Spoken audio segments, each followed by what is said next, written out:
നോക്കടി. എനിക്ക് എത്ര വയസ്സാ? എത്ര വയസ്സാ എനിക്ക്? ഇത്ര വയസ്സാ? അതെത്ര എണ്ണം? 10. എത്ര? 10 വയസ്സാടി.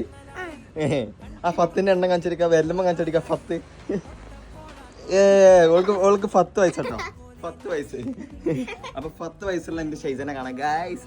ഞാൻ ഇവിടെ ഞങ്ങൾക്കിതാ ആ ഇതിന്ന് ഇട്ടാണ് ആ ചായൽക്കൂടി ഇങ്ങനെ ഒഴിച്ചിട്ടുണ്ടെന്ന് ഒരു ദിവസം ഞാൻ സ്കൂളിൽ പോകുമ്പോ. അവിടെ എന്ന് നുള്ളി പെറുക്കി എടുത്താണോ അല്ലേടി? എല്ലാവരും വെച്ചാൽ ഇവിടെ എന്റെ താത്ത അല്ലേ? അങ്ങനെ ഇട്ടാണ് തന്നെ. ഈ 10 വയസ്സ് ഇപ്പൊ എങ്ങനെയായത്? ഇപ്പൊ വയസ്സാണ്. അപ്പൊ 20 വയസ്സാണ്. ആദ്യം 10 വയസ്സ്, ഇപ്പൊ 10 വയസ്സ്. ഈ 10 വയസ്സ് 10 വയസ്സിന്റെ നമ്മള് കേക്ക് കുറിച്ച് നമുക്ക് കൗങ്ങമ്മ കൂടി കയറി എന്റെ മുഖത്ത് കൂടി ഇങ്ങനെ കയറി.